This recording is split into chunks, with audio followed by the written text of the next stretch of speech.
Praise the lord. యేసయ్య అతి పరిశుద్ధమైన నామములో మీ అందరికీ వందనాలు. ఈ దిన లేఖన భాగం 1 యోహాను 3వ అధ్యాయము 3వ వచనం చదువుతున్నాను. ఆయన యందు నిరీక్షణ పెట్టుకొన్న ప్రతి వాడును ఆయన పవిత్రుడై ఉన్నట్లుగా తన్ను పవిత్రునిగా చేసుకొనును. ఎవరి యందు నిరీక్షణ కలిగిన వారు? యేసయ్యందు నిరీక్షణ కలిగిన వాడు. ఆయన ఏ విధంగా పవిత్రుడో మనము కూడా ఆ పవిత్రతను కాపాడుకునే వారంగా, అట్టి స్థితిలో నమ్మకంగా నిలబడే వారంగా ఉండాలి. ఈ పవిత్రత దేనుండి చేకూరుతుంది? యేసయ్య సన్నిధానంలో బ్రతికే జీవితంలో పవిత్రత కలిగిన వారుగా ఉంటారు. వారే నిరీక్షణ కలిగిన వారుగా ఉంటారు. దేని కొరకు నిరీక్షణ? ఆయనతో నిత్యత్వంలో బ్రతికే నిరీక్షణ.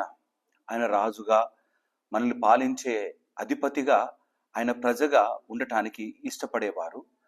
ఆ పరలోక రాజ్యంలో ఆయన ఘనపరుస్తూ స్తుతిస్తూ ఆ నమ్మకమైన ఆ పట్టణంలో బ్రతకడానికి ఇష్టపడేవారు ఈ లోకంలో పవిత్రతను కాపాడుకునేవారుగా ఉంటారు. దాని కొరకు ప్రతి క్షణము చాలా నమ్మకంగా దేవుని కొరకు బ్రతికేవారిగా, వారి పరిస్థితుల్లో ఎక్కడైనా పాపమంటిన వారుగా ఉన్నారేమని వారు నమ్మకంగా చూసుకుంటూ జాగ్రత్తగా బ్రతుకుతారు, ఈ లోకపు మాలిన్యం అంటకుండా. అటువంటి వారే కొంతమంది భక్తులను దేవుని లేఖనాల్లో రాయబడి ఉన్నది. యోసేపు ఐగుప్తులో ఉన్నాడు, కానీ పాపం అంటకుండా పాపము నుండి పారిపోయినాడు. తన జీవితాన్ని, పవిత్రతను కాపాడుకోవడానికి దేవుని సన్నిధానం తనకు తోడుగా ఉన్నదని, ఆయన ఎదుటిని పాపం చేయలేనని ఆయన తప్పించుకొని అక్కడి నుండి పారిపోయినట్టుగా చూస్తాం. దేవుడు అట్టి బిడ్డలను హెచ్చించి నిలబెడతాడు. మన నమ్మకత్వం, మన పవిత్రత ఆయనను చేరే వరకు నిరీక్షణ కలిగిన వారంగా నిలబడే జీవితంగా ఉండాలి.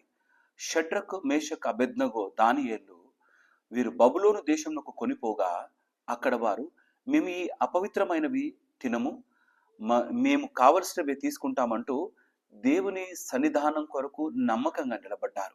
పవిత్రతను కాపాడుకోవడం అంటే జాగ్రత్తగా వారి జీవితాలను చూసుకోవడమే. వారి జీవితాల్లో ఎక్కడైనా దేవునికి విరుద్ధమైన కార్యాలు ఎక్కడైనా జరిగిస్తున్నాము అని ఒకసారి వారి బ్రతుకులను వారే మరొకసారి సరిచూసుకోవడమే ఈ పవిత్రతను కాపాడుకునే జీవితంగా ఉంటుంది. యేసు ప్రభువును చేరాలనుకున్న ప్రతి వారు, యేసు ప్రభుతో బ్రతకాలనుకున్న ప్రతి వారు పవిత్రతను కాపాడుకునే వారంగా ఉండాలి. ఈ నిరీక్షణ జీవితం ఊరికే కాదు, ఏదో కొద్ది రోజుల్లో ఇది జరిగిపోతుంది అనడానికి కాదు. ఈ బ్రతుకు ఉన్నంత కాలం, మరణము చేరు వరకు, మన జీవితాల్లో మన ప్రాణం ఉన్నంత మట్టుకు, మన గుండె చప్పుడు వింటున్నంత మట్టుకు పవిత్రమైన జీవితంలో కొనసాగటానికి ఆయన సన్నిధానంలోని వాక్కును శక్తిగా నింపుకొని ముందు కొనసాగే వారంగా ఉందాం. అట్టివారే ఆయన కొరకు నిరీక్షించగలరు. ఆయన మేఘారూఢుడై వచ్చినప్పుడు మనము చాలా ధైర్యంగా ఆయన ఎదుర్కోవడానికి వెళ్ళగలం, లేదా దాక్కుంటామేమో, రొమ్ము కొట్టుకుంటామేమో. అట్టి దీన స్థితిలో నిలబడడానికి వీల్లేదు. బ్రతికినంత కాలం యేసయ్య కొరకు నమ్మకంగా బ్రతికే వారంగా మన జీవితాలను ఆయన వాక్యపు వెలుగులో కట్టుకొని ముందుకు కొనసాగుదాం. దేవుడి మాటలు దీవించి ఆశీర్వదించునుగాక. ఆమేన్. తల వంచుదామా? ప్రార్థన చేసుకుందాం. మా ప్రియ యేసయ్య, మీకే స్తుతులు వందనాలు చెల్లిస్తున్నాం. నా తండ్రి, నీ యందు మేము నిరీక్షణ కలిగిన వారంగా ఉండడానికి నువ్వే విధంగా పవిత్రుడవో అట్టి విధంగా మేము పవిత్రతను కాపాడుకొని వారముగా మమ్మల్ని నిలబెట్టండి. పాపపు జోలికి వెళ్లకుండా, పాపపు ఆలోచనలు లేకుండా, పాపపు మార్గంలో నడవకుండా, నా తండ్రి అట్టి కార్యాలు జరిగించే వారితో స్నేహం చేయకుండా మమ్మల్ని కట్టుదిట్టం చేయమని ప్రార్థన చేస్తున్నాం.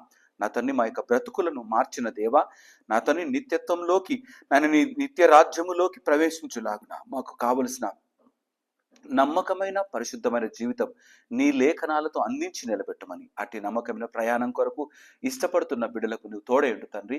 నాయన, వారి యొక్క జీవిత ప్రయాణంలో వెళ్ళ వెంట ఉండి నమ్మకమైన మార్గంలో నడిపించమని స్తుతులు చెల్లిస్తూ ఈ దిన ఆశీర్వాదాలతో స్థిరపరచమని యేసయ్య నామమున అడిగి ప్రార్థించి వేడుకుంటున్నాము నా తండ్రి.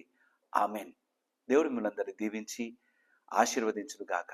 ఆమెన్. అందరికీ ప్రైజ్ ద లార్డ్.